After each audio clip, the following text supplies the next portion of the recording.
actually wrote a career suicide note. Would you like to hear it? Dear Jews, that's all I've got so far. But it's, right now people are like, oh, he's doing it. Here we go, got it. I don't meet fans after the shows, mainly because I don't want to. For good reason. I have a very large social media presence to pat myself on the back about things that don't matter.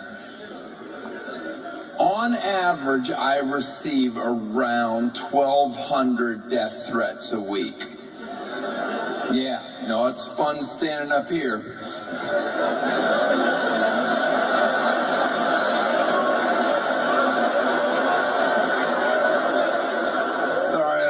Shake hands with the guy that wrote die, hashtag you're a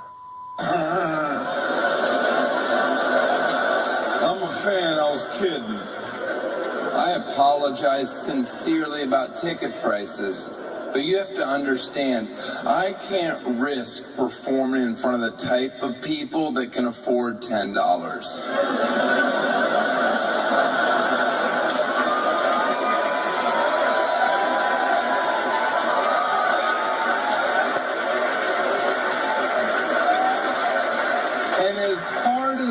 Joke is for some of you to swallow. There's other people in here that are like, I actually appreciate him saying that. Because I was like, this is way too much money, but now that I think about it, yeah, I wouldn't stand in front of those monsters either. You can get lucky and find a 10, like, oh, I'm gonna murder someone.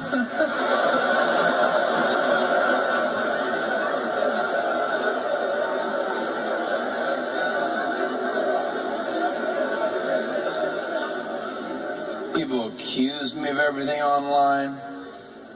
Misogynistic, I get that. No, I'm just a male comic with dumb jokes. If I was a female comic, the jokes would be completely opposite and empowering, and the crowds would be a lot smaller.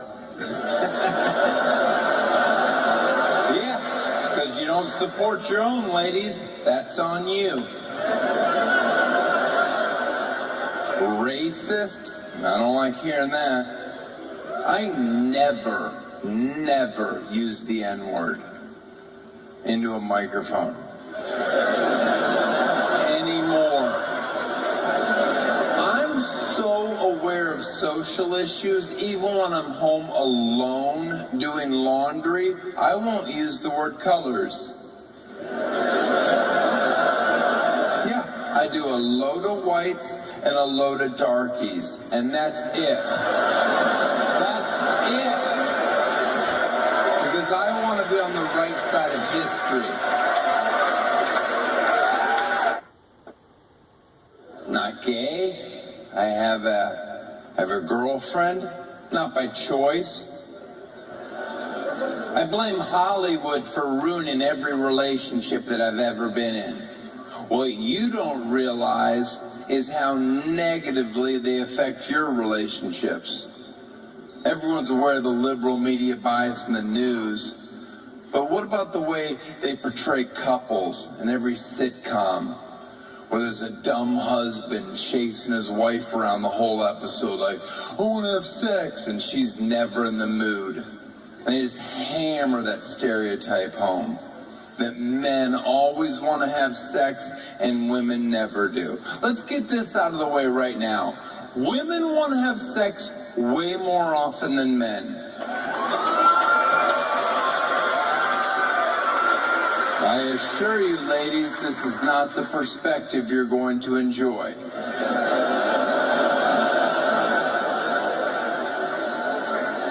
I don't know if you're new to my comedy or not. I have a very gender-specific slant that I ride pretty hard. Because the reality is, whether you want to admit it or not, no man's ever loved you more, been more physically attracted to you than he was the first time he had sex with you. And from that moment, it goes down. Okay? Now don't look at him right now and make the evening uncomfortable. Is that true? And then he has to be like, oh, no? I'm pretty sure he's queer. I don't care what he says.